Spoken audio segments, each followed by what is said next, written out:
And welcome to Madden and Benz Unfiltered. Tim Benz and Mark Madden with you, brought to you by Mike's Beer Bar on the North Shore. Meet me at Mike's.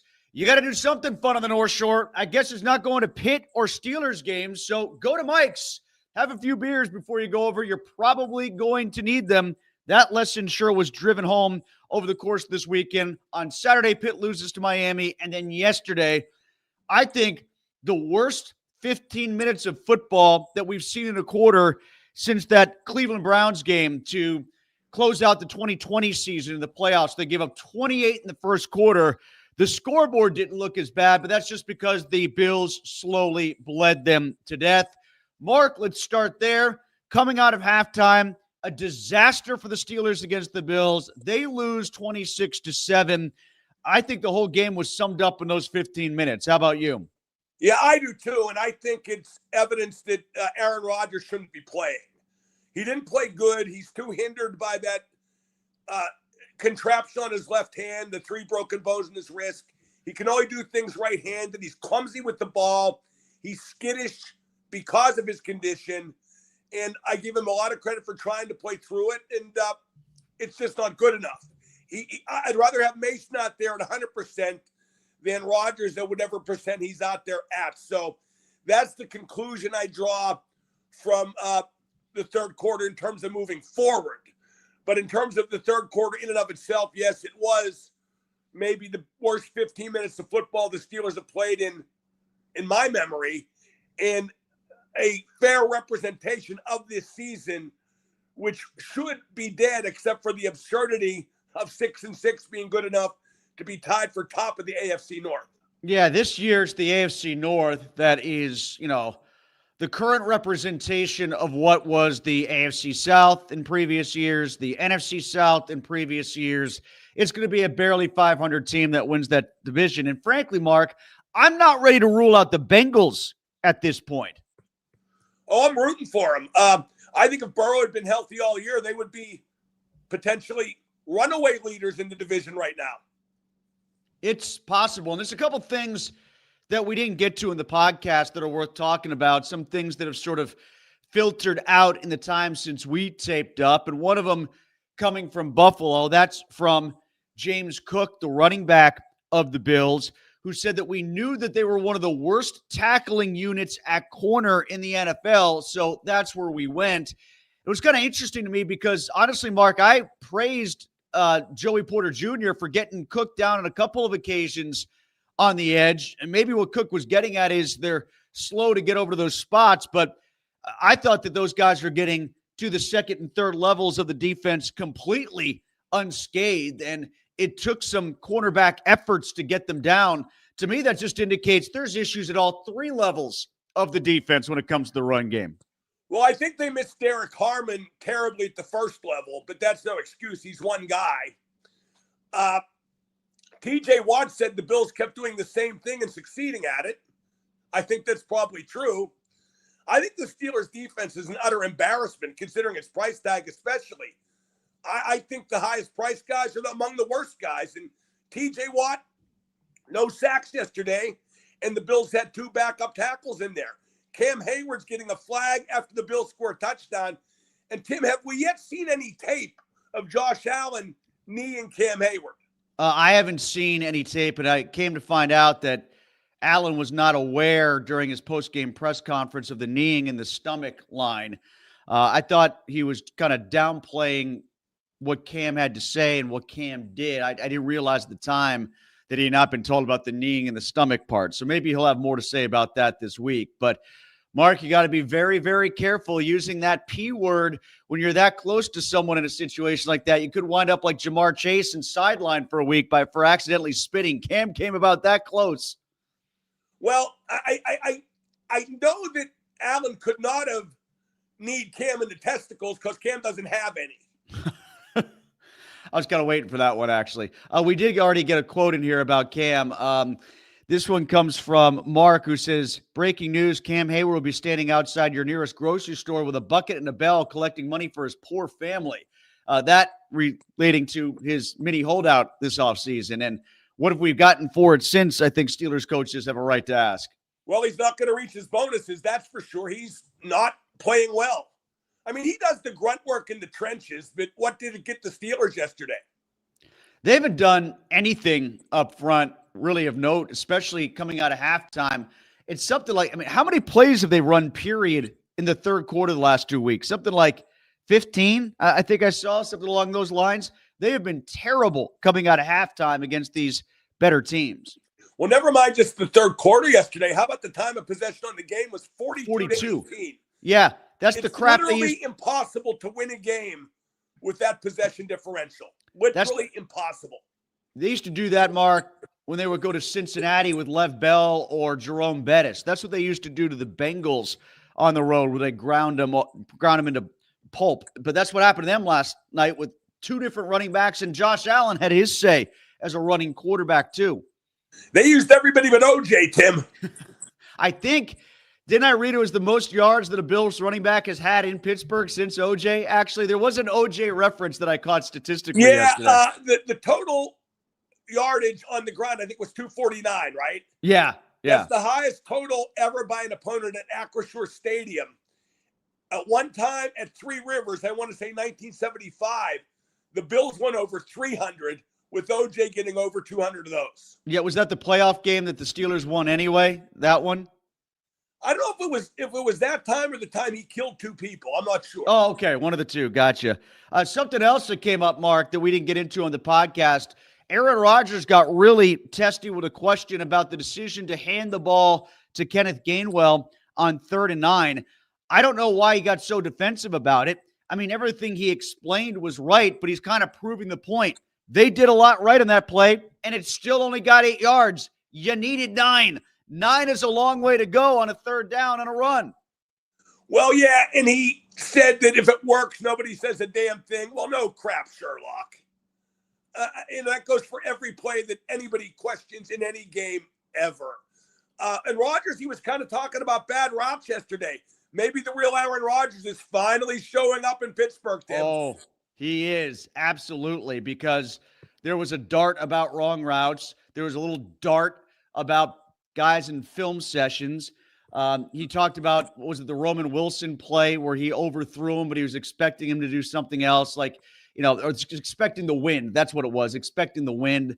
Mark, even on the play where Gainwell made the great play, where he caught the ball one-handed, stayed in stride, and got 17 yards and a terrible throw from Rodgers, he's standing in the backfield making some sort of gesture like pointing at the turf or something like that. I don't know if he thought he slipped or something, but it's always he puts it on himself in postgame, but there's always but. There's always something on the field or something in his comments suggesting that it's not just his fault. Well, I don't think he should play at Baltimore. I think he's too hampered. What do you think? Yeah, I think Mason Rudolph is the better answer right now. It takes too many pages out of the playbook. He can only do stuff right-handed like handoffs and whatnot. He's just too limited. He's also skittish, and it trickles down to the rest of the platoon. Yeah, let me put it to you this way. If the hand heals to the point that they can actually do things naturally, then play him. But right now, if he's not much better than he was the last 2 weeks, then don't. And you got to trust Mason Rudolph then, as scary as that sounds, because based on what we've seen, the 2 games that he's been in so far this year, he doesn't look like the guy that got him to the playoffs in 2023. Well, no, because they clearly have no trust in him, and he senses that. It wouldn't shock me, Tim, if Rodgers at some point is declared out, period, if they actually use Will Howard. And I'm not kidding. They went to Duck back when. That was dumb. They could go to Howard now, equally dumb, because Tomlin just does not trust Rudolph. I wonder if it gets to the point, Mark, with this injury being what it is, if Rodgers declares himself out. If he's just done. Gee, I seem to recall predicting that before he even signed. Yeah, we're getting there. That at some point he would pull the chute if things went bad. I'm not dismissing that, no. I think that could happen with the loss to the Ravens. And then what? If they get to Monday Night Football and they put an 8th loss on the board against the Dolphins, and it's pretty much a lost cause at that point, I could see it happening. I have trouble imagining who they'll beat from here on out. There's probably 2 more wins out there, and the 2 wins are probably in the combination of one of the 2 AFC North teams in Miami, you would think. But I only see 2. Probably. But they look so bad. I mean, yesterday was a fair representation of what they are and where they're at. They have no identity whatsoever on offense, and the defense is bad beyond description. There were, I believe, 66,086 people in attendance yesterday, but I imagine only 66,085 of them heard the chants of Fire Tomlin and booing Renegade. The other person, of course, being Art Rudy II, who, if he did heard it, I'm sure he would have just ignored it. Well, Tim, the jig is up. The news is out. And my friend is from a foreign country, and they have a saying there. Ugh, sticks. But yeah, they're not going to get rid of Tomlin. Although the symphony has already started, like on ESPN, Rex Ryan. The Steelers should do him a favor and fire him because he'd get a job in 5 seconds. Okay, well, where? What team? How would he do? Would he be further exposed as a fraud? I pray to Jeebus up above, Tim, that he gets the New York Giants job. Because that would prove what a nitwit he is. Because he couldn't save him, it might get worse. He's not a good coach. He never was. And he's got an alleged young franchise quarterback again that everybody's excited about out there in New York. He's no Ben Roethlisberger, but New York thinks he is. So let's see how that goes. I don't think Jackson Dart's a franchise quarterback, but like you said, New York thinks he is. So he would be entrusted with that. They'd talk themselves into this is Tomlin and Ben Roethlisberger 2.0. And good luck trying to prove that because I think it would blow up in his face and it would happen on a much bigger stage than Pittsburgh. People like Rex Ryan, when he's not busy indulging his foot fetish, they think that a great team would like dump their coach to make room for Mike Tomlin. Like the New England would get rid of Mike Vrabel because, hey, Tomlin's available. We got to get him. That just wouldn't happen. I don't think that ever would happen for Mike Tomlin, but that's just absurd. He'd get a crap job with the crap team and be further exposed. I don't think, when the topic of Tomlin and his resume comes up, that people truly understand the depth of how barren it's been around here because it just feels like point A is never had a losing season. Point B is 8 years without a playoff win, and those two things butt heads. No one brings up between the Super Bowl trip and 2015 when they actually did win a playoff game, those empty years too. It's 12 out of 14. It's not just 8 in a row. The Steelers are getting so touchy, Tim. Like, you look at Patrick Queen was I was going to bring that up too with Trey Essex going back and forth online. Yeah, and Patrick Queen was like kind of diminishing Trey Essex's career. Trey had a real good career, and he won twice. Patrick Queen's never won. Patrick Queen should shut up. Well, just look at the stats. You think that's worthy of $41 million? I don't. Like he's like, I haven't missed a tackle in 3 weeks. Okay, you were paid $41 million to come here. How about a few more tackles behind the line of scrimmage? How about a pick? How about winning? How about winning? How about a sack? How about everything here has always been based on winning until this group. This group has made it about other things. There were 23 times that Josh Allen dropped back, and he wasn't sacked on any of them. There were 8 sacks by the Houston Texans last week against this guy. They had backup tackles, and look, I get it. You're not going to have a huge game when it comes to sack totals when the other team is running for 300 yards practically. But on the rare occasions when he did go back, sack him, change the tide, make him have to throw, make him punt, something.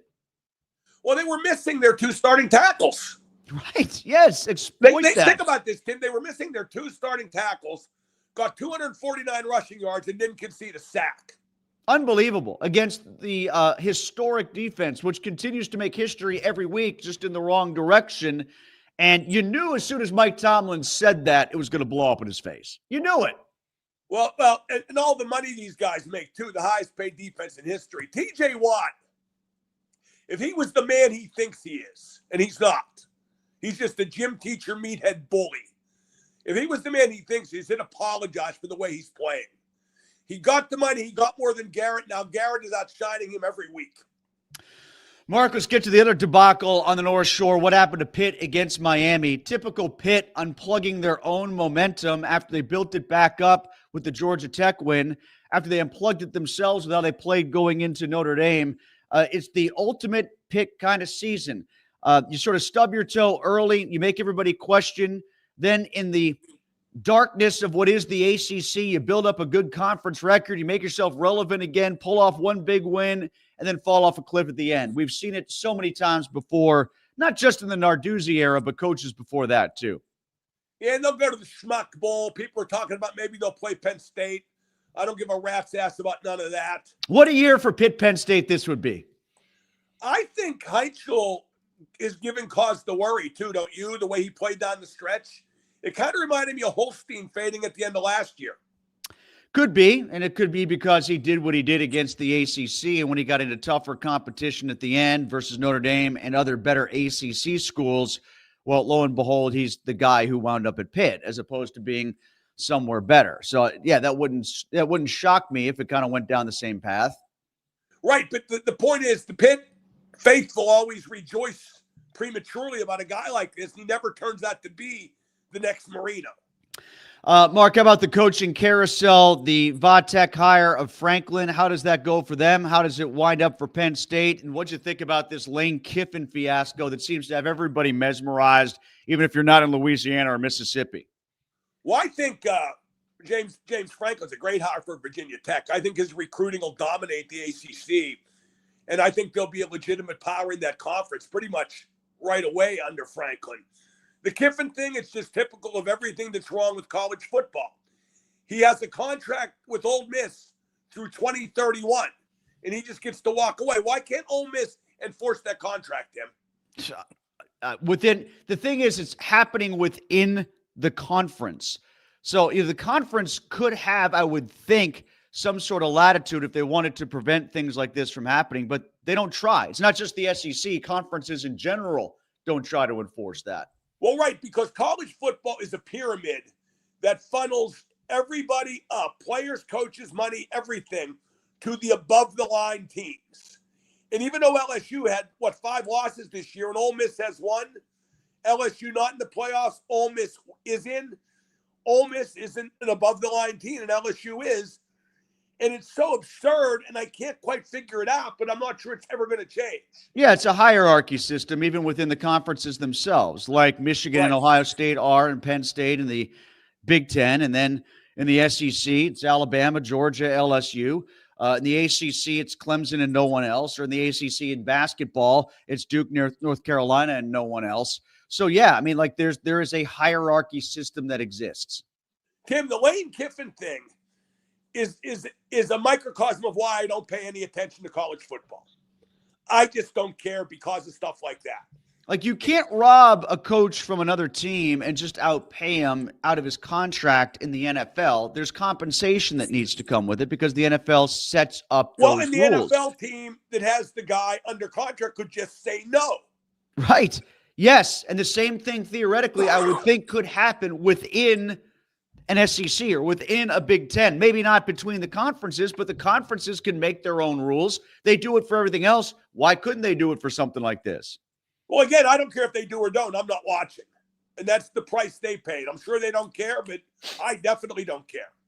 All right, on to the Penguins before we get some questions here, Mark, largely about the Steelers, but let's get some Pens talk going as well. They got the Flyers tonight. What'd you think of how they played over the weekend, and what do you expect tonight against Philly, who closed November pretty hot as opposed to what the Penguins did? I thought they played one good period over the weekend, and that was the third period at Columbus. Other than that, they were absolutely terrible for 2 periods at Columbus and then all 3 periods at home against Toronto. I don't know if they're falling back to earth. I don't know if they're an up-and-down team. I don't know what the basis of the inconsistency is. I know that Malkin is noticeably decelerating. They miss Raquel and Brazo. But then again, if those 2 guys can hurt you that badly, you're not much of a team to begin with. I don't like that the coach is starting to rely more on veterans. I didn't see the point at all of calling up Tristan Brose and scratching him for 2 out of 3 games. Yeah, that was Sullivan-esque, wasn't it? Yeah.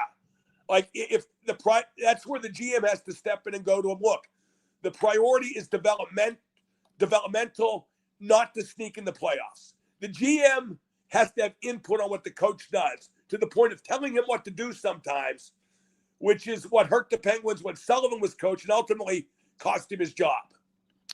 Yeah, but he looks like Corey O'Connor, so that's cute. So we can pump that out on social media, because I'm sure the mayor of Pittsburgh is exactly the parallel you want to be on, because this city's got no problems for him to fix. Actually, that's pretty funny. You thought it was funny? That they look alike? Yeah, they look almost identical. I didn't realize how much shorter Corey was than Kyle Dubas. I didn't realize how tall Kyle was. Well, maybe that's it. Maybe that's the parallel to draw. I'm not one to look at height, but I thought it was funny to look at. All right, so let's get to Derek. Mark, do you feel more sorry for TJ for having another game where we could easily have gotten from Derek Watt or Cam, who won't get that end-of-year bonus and may need to take out a second job to feed his family? Well, he's got those commercials that he's doing for the gas station, so that's going for him, which is nice. And there's always Barber College. Eric says perhaps one of the most frustrating components of this atrocity is the minute the Steelers win another game, dopes en masse will say that they've turned it around. Might be a little late to turn it around this year, and as soon as they do turn it around, they'll lose again. Like, there's absolutely nothing that stops me from thinking the potential exists that they could win in Baltimore and lose to Miami on Monday Night Football. Absolutely nothing. That could completely happen. There are X amount of people in this town, it includes a lot of radio hosts, that if they beat Baltimore, we'll be talking about how the AFC is wide open and the Steelers could beat anybody. Brett says the Steelers have overrated their players for a long time. They've got a bunch of no-ring bozos. Forget the ring. How about a playoff win? Forget the ring. Just get a playoff win. Tim, I told everybody the right thing to do with TJ Watt was to make him play out the final year of his deal and then franchise him as necessary. Everybody told me I was wrong, but look at TJ Watt now. It was absolutely the right thing to do. But Art Rooney II is a soft owner who never wants his players to know an unpleasant moment. And in fact, he's scared to death of all of them and of his head coach. This is from Justin, who says, did you see the stat that the Steelers lead the league in receptions by running backs and the least receptions by receivers? It's mind-boggling. I'm not surprised by either stat. I'm certainly not surprised by the wide receiver stat. The running back stat is only surprising to me because I'm stunned they've run enough plays to get that many throws to the running backs. I think Arthur Smith's doing the worse job than Matt Canada did, and I'm very serious.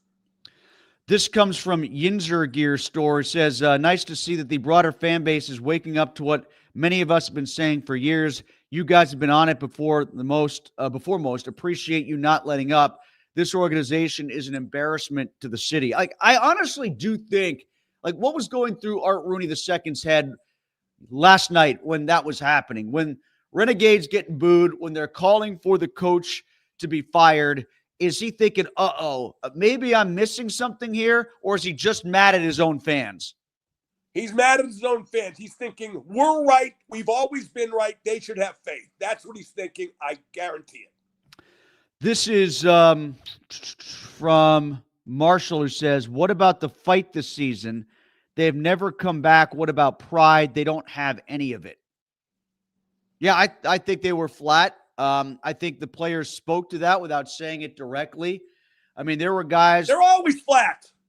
They weren't just afraid of the Bills by the end. They were afraid of the media by the end. Like Jalen Ramsey left, and Roman Wilson and Joey Porter all left before the media was even left. Roman Wilson walked out of there with his eye black still on. All right. Yeah, I don't blame him. He got no targets, right?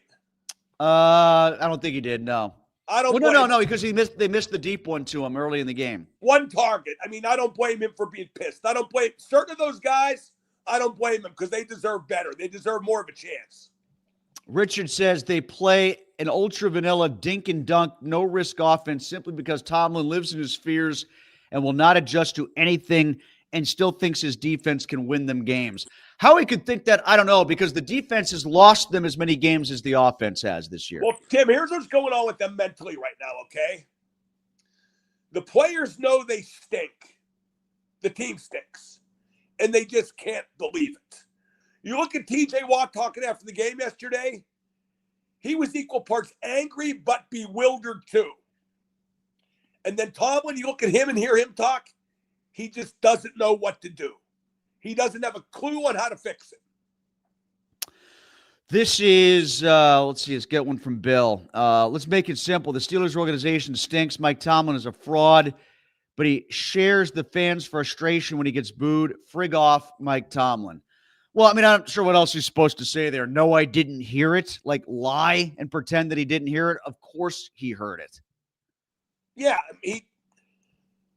I among my criticisms of Tomlin, which are many and pretty extreme, I don't think his reaction to being booed is one of them. What do you mean? I mean, I don't care what he responds to when it comes to the, who cares? I care that he's a crap coach who can't fix it. Mark wants to know, should we beg the Raiders to release Kenny Pickett? No, you should draft a quarterback who's worth the crap, but I don't know if one exists in this year's draft. That's the problem. And if they don't, then what are you going to do? You're going to recycle another 39-year-old? What's the next step? Well, this was supposed to be the all-in year. I mean, what do they have really set up for the future, Tim? Will Howard. That's who they got, Mark. Will Howard. You know what could happen? They might escape the mushy middle going in the other direction, which would be fine by me. And just sink down to 6-11 or something like that. I mean, not this year. Well, maybe this year, but I'm talking they could be like a 3-14 team next year. Well, look at it, Mark. That's true. Yeah, that's true. They could finish under 500 this year, go to the lower half of the NFL, and then be in like the lower third by the time the draft is wherever it is in 2027. Forget about all the enthusiasm of 2026. And then like start a legit rebuild. Because it's not just going to, like, if they finish beneath 500, I hope people out there don't think that Art Rooney is going to react by getting rid of Mike Tomlin. Like, he's not going to say, okay, we've had our losing season. I can finally get rid of Mike. He's not thinking like that. He's thinking all of you are wrong for not seeing why Mike Tomlin is a great coach. No, he's just not going to get rid of Mike Tomlin is the short and sweet of it. Let's get to this one from Donnie. I think it's very possible they lose out. At this point, Miami and Cleveland are 50-50 games. No way they beat the Ravens or Detroit. Yes, they both are playing as bad as well, but they'll find ways to win. Yeah, because the Bills weren't playing well either. And one thing that the Bills are just flat out bad at, it doesn't matter who they're playing against, is the run. But the Steelers only average 3.2 yards per rush. This is the 30th rated rush defense in all of football. Yeah, I mean, like, I love getting on Matt Williamson's Twitter after losses because he just delivers a machine gun barrage of negative stats, and everyone is damning. Because Matt's not a critic, right? Like, no, he's a scout. He's an information guy. Like us, but he can kill you with analysis, and after games like yesterday, he sure does. It's a given that the Pirates will be perennial embarrassment, but not having hope in the Steelers sure sucks. That comes from M98J9K. Well, you know what? You just have to be patient enough to allow for a rebuild if they allow themselves to rebuild, which they haven't done. They've tried to stick bubblegum and chicken wire up there along the steel curtain so they could rebuild it, but say it quietly, do it quietly, not announce it to the world. Well, maybe their win-loss record is what has to happen to announce it to the world. You know what question I have at the beginning of my column I'm working on, Tim?